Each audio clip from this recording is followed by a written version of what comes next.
الرحمن الرحیم اولم یر الذین کفروا ان السماوات والارض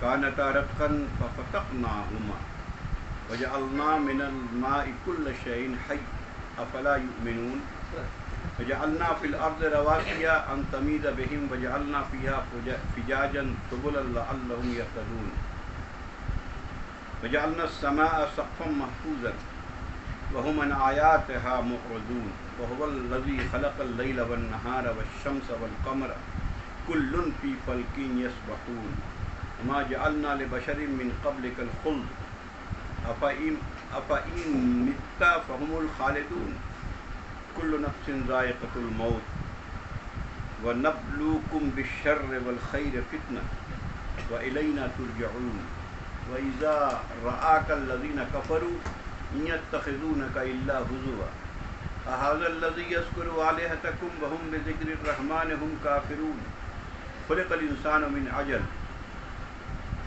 سأريكم آياتي فلا تستعجلون ويقولون متى هذا الوعد إن كنتم صادقين لو يعلم الذين كفروا حين لا يكفون عن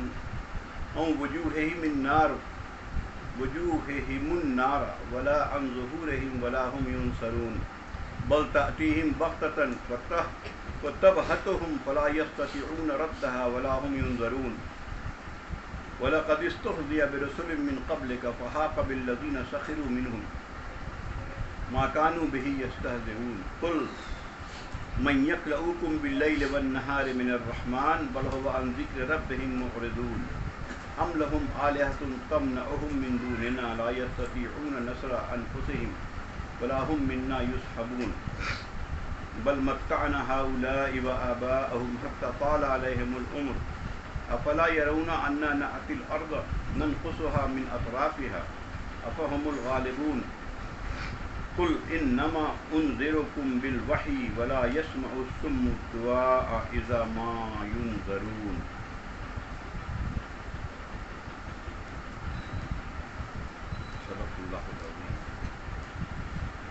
دیکھیے گزشتہ درس کو یاد کر لیجیے ایک بار. اس میں اللہ تعالیٰ نے ایک طرح کی ڈانٹ دکھایا تھا کہ ایسا نہیں ہے کہ ہم نے زمین کو اور آسمان کو کوئی کھیل تماشا ہے جو ہم نے بنا دیا اور ایسے ہی لوگ مر کھپ جائیں گے. جو ظالم ہے وہ بھی مر کھپ جائے گا, جو مظلوم ہے وہ بھی مر کھپ جائے گا, نعوذ باللہ. تو پھر تو اللہ کا جسٹس کہاں ہے؟ کوئی جسٹس تو ہے نہیں. تو اللہ نے تفصیل اس بارے میں ہوئی تھی اور ان کو بتا دیا کہ بھائی, اور ان کے کچھ اعتراضات تھے, ان کے جواب یہ پچھلے درس میں آ گیا. اب آج جن آیات کی تلاوت ہوئی ہے اس میں اللہ تعالیٰ نے سب سے پہلے پھر سمجھانے کے لیے دلائل پیش کیے. جیسا کہ ہم نے بار بار کہا ہے, قرآن ہمیشہ دلائل سے بات کرتا ہے, کوئی بلائنڈ فیتھ کی بات نہیں ہے, توحید پر بھی, رسالت پر بھی اور آخرت پر بھی. تو اب یہاں سے جو بات شروع ہوئی ہے, سب سے پہلے زمین اور آسمان کی تخلیق پر بات کی. اولم یرا الذین کفروا, کیا جو لوگ حق کا انکار کرتے ہیں کیا وہ دیکھتے نہیں ہیں ان چیزوں کو؟ ان السماوات والارض کانتا رتقا ففتقناہما, کہ آسمان اور زمین یہ دونوں جڑے ہوئے تھے اور ہم نے انہیں الگ کر دیا. وجعلنا من الماء كل شيء حي افلا يؤمنون, اور جتنی بھی چیزیں جو زندہ, جس میں زندگی ہے, سب میں نے پانی سے پیدا کیا ہے. کیا وہ ایمان نہیں لائیں گے اب بھی؟ یہ قرآن کی وہ آیت ہے جو, میں اس کے سائنٹیفک پہلو پر گفتگو اتنا نہیں کروں گا, اس لیے کہ ایک آیت کے بہت سے پہلو ہوتے ہیں اور ایک بنیادی مقصد ہوتا ہے. تو بنیادی مقصد تک میں اپنے کو محدود رکھتا ہوں, پھر بھی میں تھوڑا اشارہ کر دوں گا. کائنات کیسے وجود میں آیا ہے, اس کی جو بگ بینگ تھیوری ہے وہ بھی یہی کہتی ہے کہ دونوں جڑے ہوئے تھے اور الگ ہوا ایک بڑے آواز سے, بینگ آواز کو پڑھتا, بہت زبردست آواز سے. زمین جو ہے لاکھوں سال تک وہ پگھلی ہوئی شکل میں تھی, پھر زمین ہوئی, پھر آسمان سے بارش ہوئی اور سمندر وغیرہ. یہ تھیوری ہے آج کی. کہ قرآن نے پہلے بھی سب سے یہ 1400 سال پہلے کہا تھا ان السماوات والارض کانتا رتقا ففتقنا، یہ دونوں ملے ہوئے تھے، ہم نے انہیں الگ کیا. اور پھر پانی کا جو ہم نے کہا بارش کے ذریعہ بارش ہوئی کافی، کہیں کہیں تو ہوتی ہی رہی ایک زمانے تک، سمندر وغیرہ اسی سے بنے، اور اسی سے ہم نے یہ پانی سے ہر جاندار چیزوں کو پیدا کیا. اب اس کی بہت سی تھیوریز ہیں، میں سائنٹیفک آسپیکٹ نہیں جاؤں گا. یہ پانی، پھر کیچڑ، پھر اس میں جو کیڑے پیدا ہوتے ہیں وغیرہ وغیرہ وغیرہ، یہ جاندار چیزیں ویسے بنی. تو کیا یہ لوگ دیکھتے نہیں ہیں کہ آسمان اور زمین دونوں ایک ہی تھے اور دونوں الگ ہو گئے؟ پھر بھی زمین میں جو بھی چیزیں پیدا ہوتی ہیں ان کا ربط آسمان سے، اگر وہ نہ ہو تو پھر پیدا ہی نہیں ہے نا. اب وجعلنا فی الارض رواسیہ، پھر آگے دیکھیے یہ 3-4 آیت ہے، یہ اس کو کہتے ہیں یہ آفاق کی دلیل ہے. دنیا کو دیکھو اور اللہ کو سمجھو، یہ اللہ تعالیٰ کہہ رہا ہے. اگر کسی چیز کو ہم دیکھتے ہیں کہ بالکل اس کے اندر سنکرونائزیشن ہے، ہر چیز میں مربوط ہے پورے طور پر، تو ظاہر ہے کہ وہ ایسے ہی الٹپ پیدا نہیں ہوگی. اور پھر ایک خاص مقصد دنیا میں کوئی بھی چیز ہو، ایک خاص مقصد کے تحت ایک خاص وقت میں، جیسے بات آ رہی ہے ابھی تفصیل سے کہ وجعلنا فی الارض رواسیہ، اور زمین پر ہم نے پہاڑ گاڑ دیے، ان تمید بہم، ایسا نہ ہو کہ وہ لڑک جائے ان کو لے کے، اس لیے.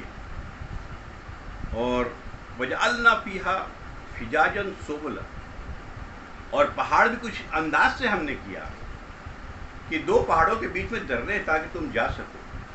سبلن فجاجا سبلن، تاکہ راستے بنا دیں تم آنے جانے کے لیے، تو کوئی جا بھی نہیں سکتا تھا پہاڑ اتنی جگہ. لعلہم یہتدون، شاید کہ وہ لوگ راستہ پا جائیں.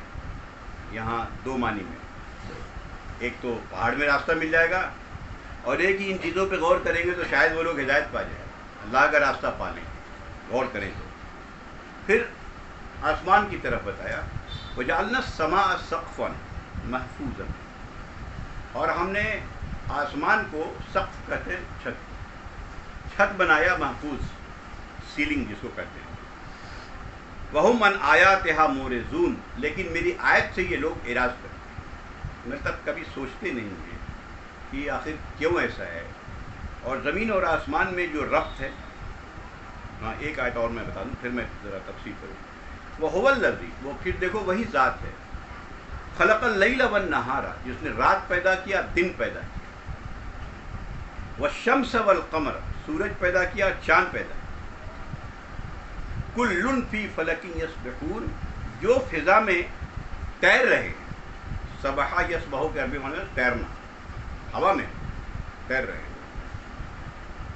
یہ 3-4 آیت میں جو بات بتائی گئی ہے، پہلے تو میں نے بتا دیا کہ وہ زمین اور آسمان کا معاملہ آ گیا. اس کے بعد پہاڑ کی جو حالت ہے، اللہ نے قرآن میں ایک جگہ نہیں 10 جگہ یہ بیان کیا ہے کہ پہاڑ کو ہم نے ایسے بنایا ہے جیسے ایک پیپر رکھا ہوا ہو اور ہوا چل رہی ہو، ہم پیپر ویٹ رکھ دیتے ہیں کہ وہ اڑے نہیں، ویسے یہ پیپر ویٹ رکھا ہوا ہے جو زمین ڈھل کے نہیں اپنی جگہ رہے. اور پہاڑ کو پھر ہم نے کچھ اس طریقے سے بنایا ہے. غور کرنے کی بات ہے کہ اگر ایسا ہی ہوتا تو ایسا پہاڑ ہوتا کہ ادھر کے لوگ ادھر، ادھر کے لوگ ادھر ہو جائے. نہیں، ہم نے راستہ دیا ہے، اس پہ غور نہیں کرتے لوگ کیسے ہم نے بنا دیا تاکہ وہ راستہ پا جائیں اپنے کام کے لیے، اپنے رزق کے لیے، اپنے بزنس کے لیے. لوگ آتے ہیں جاتے ہیں، جو کوئی پیدل چلتے تھے پہلے جیسے جاتے ہیں. پھر غور کرو کہ ہم نے آسمان کو ایک محفوظ چیز بنایا. دیکھیے یہ آسمان کیا ہے حقیقت جو سائنٹیفکلی بھی دیکھیے، یہ کوئی نیلگوں، کوئی ایسا نہیں کہ کوئی چھت ڈالا ہوا ہے. کوئی چھت کہہ تو دیا ہے قرآن میں، ایسا نہیں کہ ایسا بند کر دیا. یہ انسان جتنی دور تک دیکھ سکتا ہے، اس کے اوپر اگر وہ دیکھے گا کچھ نظر نہیں، وہ دیکھ نہیں سکتا. اس کے آگے بھائی ہمارے آنکھ سے دیکھنے کی بھی تو ایک حد ہے، اس سے آگے تو ہم دیکھ نہیں سکتے. تو وہ اس لیے کہ جتنا اوپر جائے گا اس کو اتنا ہی بلو نظر آ رہا ہے، وہ پہنچ نہیں سکتا، وہ بہت محفوظ ہے. اور محفوظ کے اور بھی معنی ہیں جو قرآن نے بتائے، میں بتاؤں گا بھی.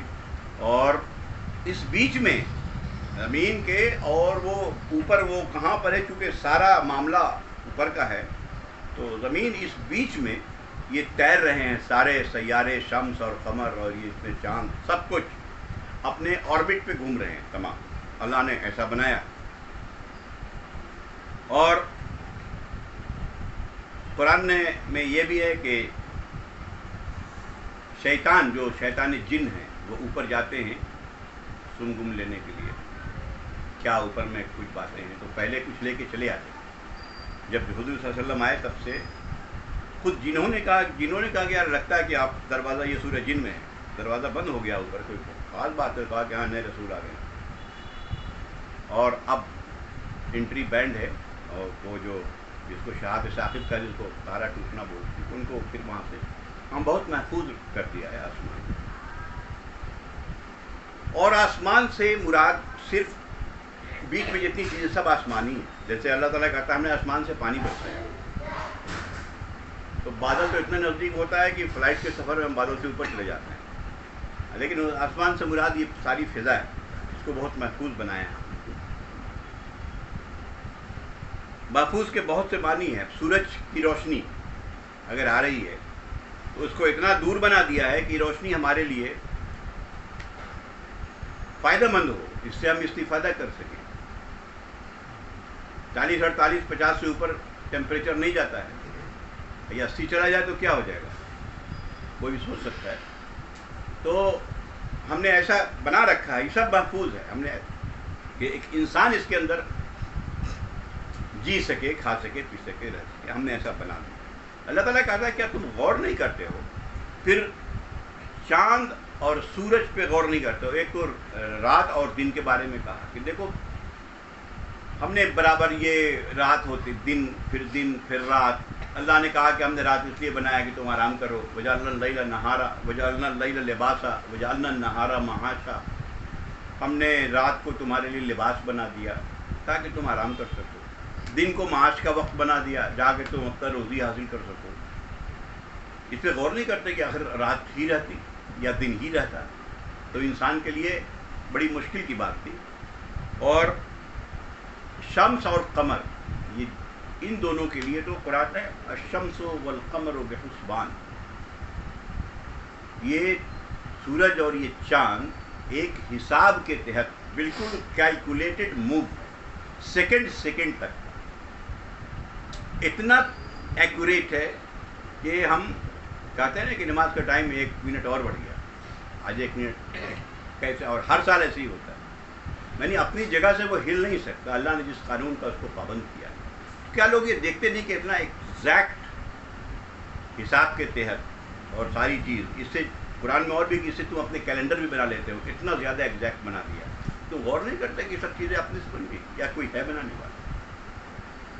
اور پھر آسمان اور زمین میں ربط کے معنی یہ قرآن میں بار بار آیا کہ ہم نے آسمان سے بارش اور پھر زمین سے اناج اگایا.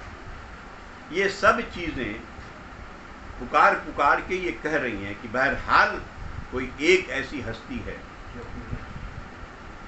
جو پوری دنیا کو اس لائق بنایا کہ ہم اس میں رہ سکیں، جی سکیں. اس کو مہد کا لفظ ہے، ہم نے گود بنا دیا. مہد گود کو بولتے ہیں، ماں کی گود جیسے ہوتی ہے جس میں آرام کرتے ہیں. کھانے کی اتنی چیزیں ہم نے پیدا کر دی ہیں، کیا انسان غور نہیں کرتا اس کے اوپر؟ لیکن یہاں قرآن میں یہ کہا کہ وَهُمْ عَنْ آيَاتِهَا مُعْرِضُونَ، یہ ہماری نشانیوں سے اعراض کرتے جاتے ہیں. اعراض کا مطلب ہوتا ہے اوائڈ کرتے، کبھی سوچتے بھی نہیں کہ ٹھیک ہے پانی برس گیا، دن ہو گئی، رات ہو گئی، تو ہوتے رہتا ہے. قرآن میں ایک جگہ آیت ہے، بڑی عجیب آیت، کم من آیت یمرون علیہ، میری کتنی ایسی نشانیاں ہیں زمین میں جس پر روز یہ گزرتے ہیں. وَهُمْ عَنْهَا مُعْرِضُونَ، لیکن یہ بے توجہی سے گزرتے ہیں، ان کو کوئی توجہ نہیں کیا ہو رہا ہے. یہ اللہ تعالیٰ کہتا ہے کہ ہم نے اس کو ذہن دیا ہے، دماغ دیا ہے، ذرا سوچے تو صحیح، کس کا وہ انکار کر رہا ہے؟ جس کا کھا رہا ہے. اگر وہ فصل روک دے تو کون ہے جو فصل اگا دے گا؟ 1 منٹ کے لیے ذرا سوچ لے کوئی. انسان نوٹ چھاپ لیتا ہے، نوٹ کھا لے گا انسان. کون ہے جو دے دے گا؟ بتائے کوئی. جو بھی اتنے پھل ہے، فروٹ ہے، اناج ہے جو ہم لوگ کھاتے ہیں، اگر وہ روک دے، خود سورہ ملک میں آیت ہے کہ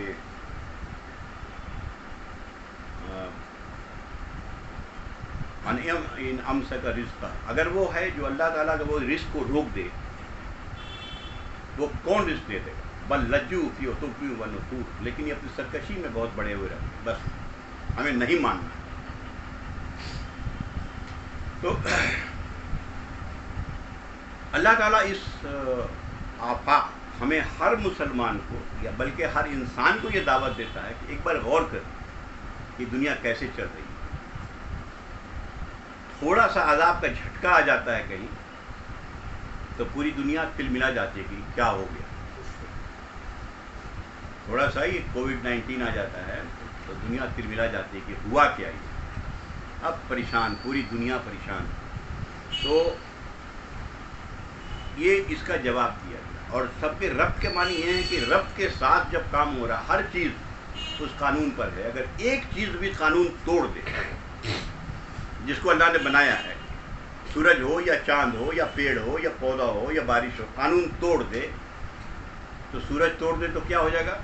ہم انسان کی تحقیق یہ ہے کہ بلاسٹ ہو جائے گا پوری جگہ، سب ٹکرا جائیں گے آپس میں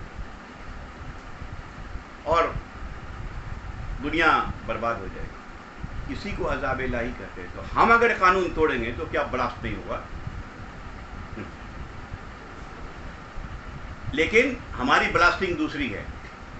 اللہ تعالیٰ نے کہا کہ میں مہلت دیتا ہوں، آگے بات آ رہی ہے، انسان کے لیے میں مہلت دیتا ہوں تاکہ اب آ جائے میرا بندہ، اب اس کی رحمت اب آ جائے، لیکن اس کی ایک حد مقرر کیا ہے، اس کے بعد ہم نہیں چھوڑیں گے۔ دنیا میں جیسے حدیثوں میں آتا ہے، نبی کریم صلی اللہ علیہ وسلم نے فرمایا کہ ایسا کرو گے تو تمہارے اوپر ظالم لوگ مسلط کیے جائیں گے، یہ بھی اللہ کی رحمت میں سے پھر بھی واپس آ جاؤ، ابھی دیکھ کے واپس آ جاؤ، تو ظالم پوری دنیا میں مسلط ہے، واپس آ جاؤ، اللہ کی طرف رجوع کرو، واپس آ جاؤ۔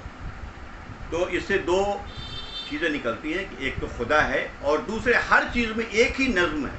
اگر ایک چیز کا نظم ٹوٹ گیا تو چیز نہیں چلے گی۔ تو خدا بھی ایک ہے، اگر نظم ایک ہے تو ناظم بھی ایک ہے، وہ وحدہ لا شریک، اس کے علاوہ کوئی عبادت کے لائق نہیں۔ یہ سرسری طور پر میں نے جائزہ لیا ہے، قرآن کا 2/3 سے زیادہ حصہ صرف اسی دلیل پر ہے کہ غور کرو تم۔ وہ یہ نہیں کہہ رہا کہ بس تم جو کہہ دیا مان لو، ایسا نہیں کہہ رہا ہے، تم دیکھو، تم غور کرو۔ اب اس کے بعد ان کے مکے والے جو کہتے تھے، تو جواب قرآن ڈائریکٹ نہیں دیتا، قرآن جب جواب بھی دیتا ہے تو ایک اصول بیان کرتا ہے، یہ اصول ہے، اسی سے تم اپنا جواب سمجھ لو۔ وہ یہ کہتے تھے کہ ارے ان کو چھوڑ دو، نبی کریم صلی اللہ علیہ وسلم کے بارے میں، ارے یہ کب تک ہے، نعوذ باللہ، ارے یہ نعوذ باللہ مرا جائیں گے، معاملہ ختم ہو گیا، کہاں ہم سے، چھوڑ۔ اللہ تعالیٰ کے جواب سنیے اس پر، ما جعلنا لبشر من قبلک الخلد، اے نبی تم سے قبل بھی جتنے ہم انسان پیدا کیے ہیں، کسی کو ہمیشہ کے لیے پیدا نہیں کیا، مرنا تو سب کو ہی ہے۔ افئن متا فہم خالدون، تو اگر تمہیں موت آ گئی تو کیا وہ بچے رہیں گے جو بول رہے ہیں؟ ان سے پوچھو، اگر تمہیں موت آ گئی، موت تو آنی ہے، تو کیا وہ بچے رہیں گے؟ پھر اصول بیان کر دیا، کل نفس ذائقۃ الموت، ہر چیز، ہر نفس، بہت مشہور آیت ہے، سب کو یاد ہوتی ہے، ہر نفس کو موت آنی ہے، موت کا مزہ چکھنا ہے، موت آئے گی۔ جس کو کہتے ہیں کہ جس کا اسٹارٹ ہے اس کا اینڈ ہے، یاد رکھیے، یہ بھی ہماری فلاسفی، ہمارے فلاسفر بھی بولتے ہیں۔ اس کو اردو میں جو لفظ استعمال کرتے ہیں، میں بتا دیتا ہوں لفظ، تاکہ جب کتاب پڑھے تو سمجھ آیا کہ اس کو حادث بولتے ہیں۔ انسان حادث ہے اور اللہ قدیم ہے۔ یہ قدیم اردو والا قدیم نہیں ہے، یاد رکھیے۔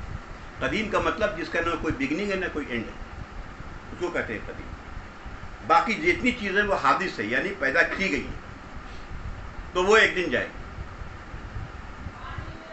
تو اللہ تعالیٰ وہی کہہ رہا ہے کہ ہر نفس جس کو ہم نے پیدا کیا ہے، ہم تو چند دنوں کے لیے پیدا کیا، پھر بڑا نہیں۔ اور یہ جو آج اچھل رہے ہیں، کود رہے ہیں اپنے پیسے پر، اپنی نیتا گیری پر، اپنی حیثیت جو دکھا رہے ہیں لوگوں میں آ کے، اپنی طاقت کا زور دکھا رہے ہیں، چاہے وہ سیاسی لوگ ہوں، چاہے جو بھی ہوں، مکے والے ہوں چاہے دنیا والے، قیامت تک جو بھی آئے. اللہ نے کہا وَنَبْلُوكُمْ بِالشَّرِّ وَالْخَيْرِ فِتْنَةً، ہم نے یہ شر اور خیر دونوں چیزیں یا دونوں طرح سے ہم لوگوں کو آزماتے ہی، سب آزمائش کے لیے. اگر پیسہ دیا ہے تو آزمائش ہے، اور اگر کسی شر میں یا کسی برائی میں ہم پھنس گئے ہیں، کسی پریشانی میں، یہ بھی آزمائش. وَإِلَيْنَا تُرْجَعُونَ، اور الٹیمیٹلی آخر کار لوٹنا تو تمہیں ہماری ہی طرف ہے. جاؤ گے کہاں؟ یہ موت کو بار بار یاد کریں. اس میں امام احمد بن حنبل رحمۃ اللہ علیہ کا ایک واقعہ یاد آتا ہے اسی پر، آزمائش پر، کہ اس پر فتنہ اٹھا تھا خلق قرآن کا. نعوذ باللہ، قرآن مخلوق ہے یا نہیں، یہ خواہ مخواہ کا ہی شیطانی فتنے اٹھتے رہتے ہیں. تو درباری، ہر ٹائم میں درباری عالم بھی ہوتے ہیں، اور جو علماء حق بھی ہوتے ہیں جو بہت کم ہوتے ہیں. علماء حق ہمیشہ بیچارے وہ پریشان ہی رہتے ہیں. تو احمد بن حنبل رحمۃ اللہ علیہ کو ان کو جیل میں ڈالا گیا اور بند کیا گیا. تو مورخ لکھتا ہے کہ ایسے ایسے کوڑے مارے جاتے تھے ان کو، ایسے ایسے کوڑے مارے جاتے تھے کہ اگر وہ شاید ہاتھی کو بھی لگتا تو وہ بھی چنگار اٹھتا. تم کہو کہ قرآن مخلوق ہے، بولو نہیں، میں نہیں کہہ سکتا. ایتونی بکتاب اللہ و سنت رسول ھذا اقول بہ حتی اقول بہ، یہ ان کے الفاظ ہیں. میرے پاس قرآن اور سنت سے لے کے آؤ تبھی میں مانوں گا، نہیں تو میں نہیں مانوں. صاف صاف بات. یہ آزمائی سے جب گزرے، اس کے بعد جب حکومت بدلی تو وہ امام احمد بن حنبل کے فیور میں ان کو سپورٹ کیا کہ نہیں ٹھیک ہو. تو ان کی اس پریشانی کے بعد کچھ بھیجا اشرفی اچرفی بن کے کہ جاؤ امام صاحب کو دیا.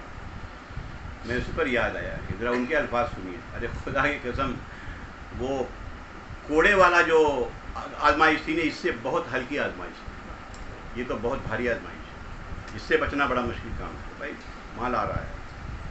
یہ ان کے الفاظ ہیں. ایسے ایسے لوگ جو گزرے ہیں، یہ وہ بڑی ہلکی آزمائش تھی جو کوڑے پڑ رہے تھے ہم کو، یہ بہت بڑی آزمائش تھی.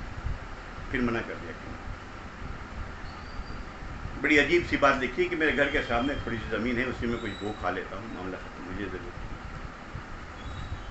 وَإِلَيْنَا تُرْجَعُونَ، یہ ہے وہ لوگ جو میں نے ایسے بہت سے لوگوں کے قصے. خود امام ابو حنیفہ رحمۃ اللہ علیہ ان کو جیل میں بند کیا گیا. امام مالک کے مار کے ہاتھ توڑ دیا گیا. امام ابن تیمیہ کو پکڑ کے جیل میں بند کر دیا. کسی کو جو بھی عالم حق ہے تقریباً مور دین 90، ایک امام شافعی بچ گئے بیچارے، تو مور دین 90% کا حال یہی ہوا. اور کس نے کیا ہے یاد رکھیے گا، سب مسلم حکومت کی. کوئی مودی نہیں تھا بیٹا اس ٹائم، دھیان رکھیے گا، سب مسلم حکومت. عباسی حکومت تھی، امیہ، ہاں ان کے دور میں امام ابو بکر عباسی حکومت تھی. امیوی دور سے ہی شروع ہے یہ دور ہے، عباسی دور. بھائی امیہ، بنو امیہ کے دور میں حضرت عمر بن عبد العزیز آئے، جو وہی ایک تھے جن کو خلیفہ راشد، 5ویں خلیفہ راشد کہتے ہیں. کہاں رہنے دیا، زہر دلوا دیا، صاف کرو ان کو. تو یہ شروع سے رہا ہے. بہرحال تو یہ کہا کہ یہ سب آزمائشیں ہوتی ہیں. نہ تو مال دیکھ کے پھول جاؤ، اس پہ شکر ادا کرو کہ اللہ نے مال دیا ہے، تو اللہ کے بندوں کو کی خبر گیری کرو. اور اگر مال نہیں دے کے آزما رہا ہے اللہ تعالیٰ تو پھر صبر کرو. سب سمجھ لو کہ اللہ تو ہمیں دیکھ رہا ہے، اللہ رزق دینے والا اللہ ہے. اس کے بعد وَإِذَا أَرَاكَ الَّذِينَ كَفَرُوا إِن يَتَّخِذُونَكَ إِلَّا هُزُوًا. آئیے دیکھو، جو حق کا انکار کرتے ہیں اے نبی، یہ جب آپ کو دیکھتے ہیں تو آپ کا مذاق اڑاتے ہیں. بولتے ہی چلو، قرآن نے سارے الفاظ، مجنون ہے، شاعر ہے، کاہن ہے، فلاں، نعوذ باللہ، شاعر ہے، فلاں ہے، جو بھی مرضی بولتے رہتے ہیں. تمہارا مذاق اڑاتے ہیں کہ لو ان کے ایک ہی خدا ہیں، باقی سارے خدا کا کیا ہو گیا جو ہم اتنے سارے سے کر رہے ہیں. اللہ نے کہا کہ دیکھو، یہ وہ لوگ ہیں جن کا ذکر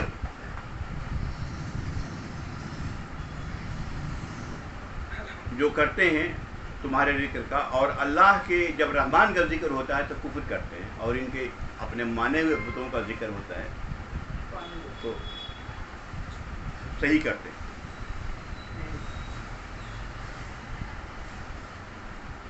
اس کے بعد ایک تیسری ان کی بات تھی کہ اگر جو تم کہہ رہے ہو کہ بھائی اگر ایک اللہ کے علاوہ تم نے کسی اور کو اپنا معبود سمجھا، یاد رکھیے گا معبود سمجھنا کہ مطلب صرف نماز یا عبادت نہیں ہے، پورے طور پر اللہ کی بندگی میں اپنے کو ڈال دیں۔ میرے زندگی کا کوئی بھی معاملہ اللہ کی بندگی سے باہر نہیں ہے، چاہے وہ میرا پڑھنا لکھنا ہو، نکاح طلاق ہو، تعلیم ہو، ہماری معیشت ہو، ہماری سیاست ہو، کوئی بھی چیز اللہ کے قانون کے باہر نہیں، اسی میں ڈال دینا اس کو کہا جاتا ہے اللہ کی عبادت۔ تو کہتے تھے کہ جب تم کہتے ہو کہ ایک اللہ کی عبادت اور نہیں کرو گے تو عذاب آ جائے، تو لیا انہیں دیر کیوں کر رہے ہو؟ بار بار یہ دیکھیے جو میں نے پہلے کہا تھا کہ اللہ کا قانون ہے کہ اوپر اگر ہوگا بلاسٹ ہو جائے گا ترنت، لیکن انسان جب بدعملی کرتا ہے تو جلدی بلاسٹ نہیں ہوتا، اس لیے کہ اللہ تعالیٰ وقت دیتا ہے، رحمت کی رحمت ہے، چلے آؤ واپس چلے آؤ واپس چلے آؤ۔ تو یہاں بھی اللہ تعالیٰ یہی کہہ رہا ہے کہ خلق الانسان من عجل، انسان جو ہے نا بڑا جلد باز واقع ہوا ہے، سوچتا ہے کہ بس ترنت سارا کام ہو جائے۔ دنیا میں بھی یہی ہم چلتے ہیں کہ بس ابھی کیا اور ابھی سارا معاملہ نکل جائے۔ ہم نے دعا کیا، جو عام طور پر لوگ بولتے ہیں میری دعا قبول نہیں ہوتی، یہ ایسی بداہتاً غلط بات ہے کہ اگر وہ دل سے کوئی مسلمان دعا کرے اور اللہ قبول نہ کرے، اللہ نے قرآن میں کہہ دیا وقال ربکم ادعونی یستجب لکم، تم دعا کرو میں تمہاری دعا قبول کروں گا۔ تو اللہ دعا قبول، کیا ایسا ہوگا نعوذ باللہ کہ اللہ غلط بیانی سے کام لے گا؟ نہیں، ہم چاہتے ہیں کہ ابھی کر دیا تو ابھی مل جائے، لیکن جب ملتا ہے تو ہمیں پتہ نہیں چلتا کہ ایسے اسی دعا کا اثر ہے، ہمیں سمجھ نہیں آتا۔ تو انسان بڑا عجلت پسند ہے، پر قرآن میں بہت جگہ یہ بات بیان، کلا بل تحبون العاجلہ، ہرگز نہیں، تم جلدی حاصل ہونے والی چیز سے بڑی محبت کرتے ہو، بس پھٹافٹ کمائی بھی ہو تو ایزی اینڈ کوئک منی، ترنت ہم کروڑ پتی ہو جائیں، نہیں کہ 20-25 سال 30 سال 40 سال آدمی کام کرتا ہے تو بس آ جائے، اور اسی میں 2 نمبر میں لگتا ہے کہ جلدی آ جائے۔ سَأُرِيكُمْ آیَاتِي، تو ٹھیک ہے تم نشانی مانگتے ہم دکھا دیں گے نشانی، فَلَا تَسْتَعْجِلُونَ، ذرا جلدی مت مچاؤ، آ ہی جائے، گھبراؤ مت۔ وَيَقُولُونَ، وہی کہتے ہیں مَتَىٰ هَٰذَا الْوَعْدُ إِن كُنتُمْ صَادِقِينَ، اے نبی اگر تم سچے ہو تو کب آئے گا وہ وقت، کب پورا ہوگا؟ تو یہاں پر ایک بڑی دل ہلانے والی آیت ہے، رسول لو یعلم الذین کفروا، اے کاش یہ جو اللہ کا انکار کر رہے ہیں، حق کا انکار کر رہے ہیں، وہ اس بات کو جان لے، حین لا یکفون عن وجوہہم النار ولا عن ظہورہم، کہ جب ان کے چہرے کے آگے اور چہرے کے پیچھے جب آگ لائی جائے گی تو وہ ہٹا سکتے، کاش ان کو معلوم ہو جاتا کہ وہ ہٹا نہیں سکتے ہیں۔ ولا ہم ینصرون، اور نہ کہیں سے کوئی مدد، یہ جتنے بتوں کی پوجا کر رہے ہیں نہ کوئی مدد دینے والا ہے، کاش یہ بات یہ لوگ جان لیں۔ بل تأتیہم بغتتاً، یاد رکھو کہ اللہ کا جو عذاب آئے گا وہ اچانک، بغتتاً مطلب ہوتا ہے اچانک ان کو پکڑ لے۔ فَتَبْهَتُهُمْ، اس کے بعد وہ مبہوت حیرت زدہ ہو جائیں گے، ارے یہ کیا ہوا، ارے ہم لوگ دیکھتے نہیں، زلزلہ آ گیا، ارے کیا ہو گیا، سب باہر نکل آئے ہیں، اچانک سے آ گیا، ہم سوئے ہوئے اچانک سے آ گیا اللہ کا عذاب۔ تو یاد رکھو یہ لوگ جو کہہ رہے ہیں کہ جلدی عذاب لے آؤ، تو یاد رکھو کہ جب وقت پورا ہو جائے گا تو اچانک سے ٹوٹ پڑے گا اللہ کا عذاب، پھر وہ حیرت زدہ رہ جائیں گے کہ ارے کیا ہوا، نبی تو سچ ہی بول رہے تھے، ہم ہی جھٹلا رہے تھے۔ فلا یستطیعون رد، اور اس کو عذاب کو روکنے کی استطاعت ان میں نہیں ہوگی، پھر آ گیا عذاب۔ ولا ہم ینظرون، اور نہ ان کو کوئی مہلت ملے گی، جب آ گیا عذاب۔ اب اس کے بعد دیکھیں، پہلے تو آفاق کے دلائل دیا، پھر ان کو ایسی آیت دے کے سمجھایا جا رہا ہے کہ ارے باز آ جاؤ، باز آ جاؤ، یہ اس طریقے سے جیسے کسی ضدی بچے کو کوئی ماں سمجھاتی ہے، اس محبت کے ساتھ سمجھایا جا رہا ہے، باز آ جاؤ، پھنس جاؤ گے چکر میں، مت کرو۔ وَلَقَدِ اسْتُهْزِئَ بِرُسُلٍ. اب نبی کریم صلی اللہ علیہ وسلم کی پریشانی کو دور کرنے کے لیے ان کو اللہ تعالیٰ آیت کہ اے نبی من قبل کا، تمہارے پہلے بھی جو انبیاء آئے ہیں ان کا بھی خوب مذاق اڑایا گیا. مطلب تم کوئی نئی چیز نہیں دیکھ رہے ہو، ان کا بھی مذاق اڑایا گیا ہے. فَحَاقَ بِالَّذِينَ سَخِرُوا مِنْهُمْ مَا كَانُوا بِهِ يَسْتَهْزِئُونَ. تو جس چیز سے ان کا وہ مذاق اڑا رہے تھے وہی چیز ان کو گھیر لیا اور اسی عذاب میں آ گئے. عذاب کا مذاق اڑا رہے تھے، عذاب نے گھیر لیا کہ لاؤ عذاب. قوم عاد وغیرہ کے سلسلے میں لاؤ عذاب لاؤ عذاب. اس کے بعد جب دیکھا کہ وہ عذاب آ گیا تو قرآن نے کہا کہ تو ایسے پڑے تھے جیسے کھجور کا تنا اکھڑ جائے زمین سے پڑا رہے، ایسے لاش پڑی اللہ کا عذاب ہے. قل کہو ان سے، پھر سمجھاؤ من یکلؤکم باللیل والنہار من الرحمن. غور تو کرو کہ رات میں بھی اور دن میں بھی کون سی چیز ہے جو تمہاری حفاظت کرتی ہے.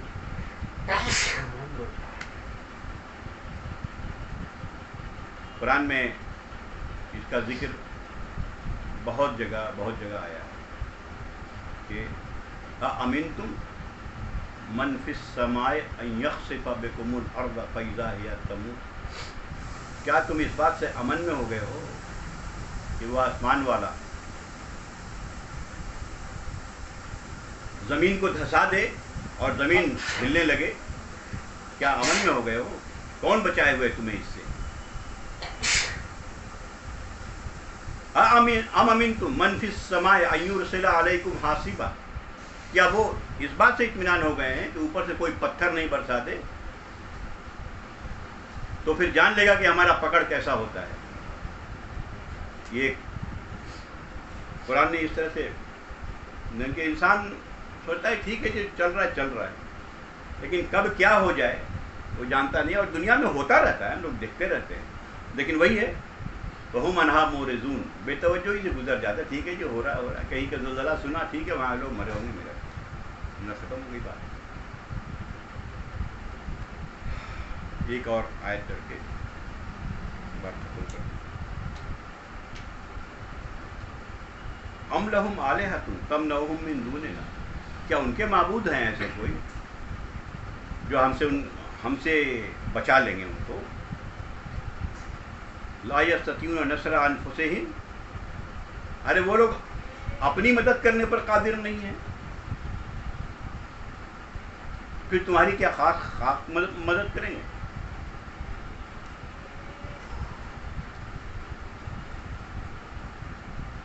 بل، یہ 44 آیت پہ بات ختم کر رہا ہوں میں.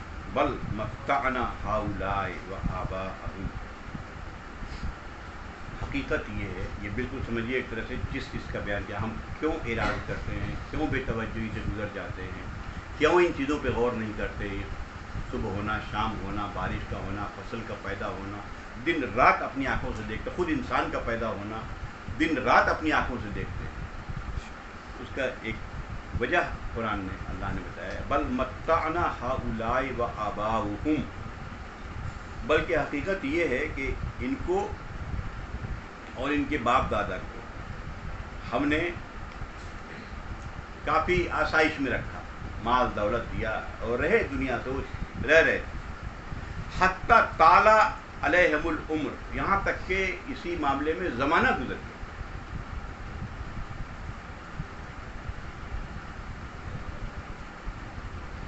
مطلب یہ کہنے کا کہ جب چیز دو ایک زمانے سے ہم دیکھتے آتے ہیں کہ دن ہوتا ہے، رات ہوتی ہے، بارش ہوتا ہے، پیدا اناج پیدا ہوتا ہے، تو ریگولر دیکھتے دیکھتے دیکھتے دیکھتے انسان ایسا ذہن بن جاتا ہے یا بنا لیتا ہے کہ ٹھیک ہے یہ تو ہوتا ہی رہتا ہے، یہ تو نیچرل لا ہے اور بس معاملہ ختم ہو گیا. اس سے عادی ہو جاتا ہے آٹومیٹک. ٹھیک ہے یہ تو ہوگا ہی ہوگا. اس لیے اللہ تعالیٰ کبھی کبھی معلوم ہوا کہ وہ قحط پڑ گیا لیکن اس پر دھیان نہیں دیتا. ارے کیوں قحط پڑ گیا، اس بار تو پیدا ہی نہیں ہوا. تو دھیان نہیں دیا. اللہ تعالیٰ کہتا کہ دیکھو یہ ایک عمر گزر گئی ان کے باپ دادا سے اس پر، اس لیے وہ اس کے عادی ہو گئے. ٹھیک ہے جی، تو ہوتا ہی رہتا ہے، کبھی سوچا نہیں کہ کیوں ہوتا ہے، یہ روک لے تو کب ہوگا. افلا یرون ان نأتی الارض ننقصها من اطرافها.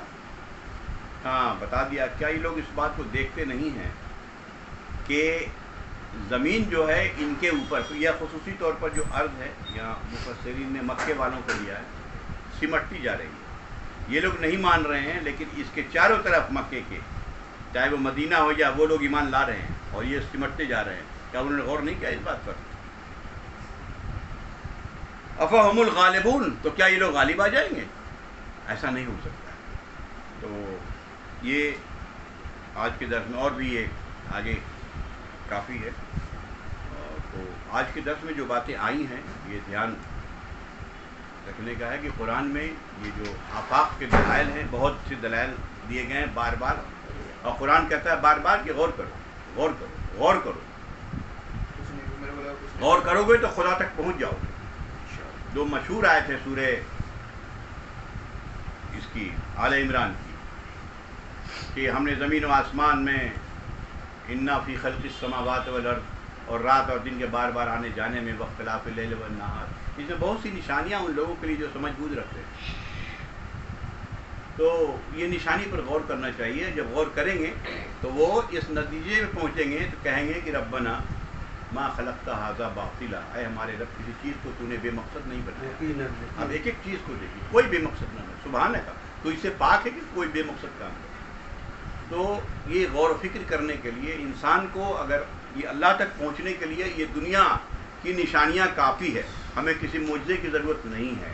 معجزہ تو جن لوگوں کو اللہ نے دکھایا، قرآن میں بار بار کہا، معجزہ دیکھنے کے بعد کہا کہ نبی کے بارے میں یہ بڑا جادوگر ہے، مانا نہیں کسی. تو معجزہ تو خود نبی کی ہستی، ان کا چہرہ اپنے آپ میں معجزہ تھا. ایک نبی اور خود تمام آفاق اور بار بار یہ بیان ہو رہا تھا، خود اپنے آپ میں معجزہ تھا. تو ہمیں سوچنے سمجھنے کو کہا گیا. اور بار بار اس کے بعد کیا بات یاد دلائی گئی؟ یاد رکھنا کہ موت کو یاد کرو، وہ کسی بھی وقت آ سکتی، کسی بھی وقت پکڑ سکتے ہیں موت کو. اور یہی وجہ ہے کہ نبی کریم صلی اللہ علیہ وسلم نے بار بار اس بات کی تاکید کیا ہے کہ موت کو یاد کرو، دل کو کھٹا کر دینے والی چیزوں کو یاد کرو. تو یہ موت ہے. جاؤ قبرستان میں جا کے دیکھو کیسے لوگ پڑے ہیں، اور کل ہم بھی لوگ ہمیں بھی یہاں پہنچا کے چلے جائیں گے. بس اتنی سی بات ہوگی. 2 دن بیوی روئے گی، 2 دن بچہ روئے گا، باقی سب معاملہ دنیا اپنی جگہ. وآخر دعوانا ان الحمد للہ رب العالمین. کیا بات ہے؟ آگے جا رہے ہیں.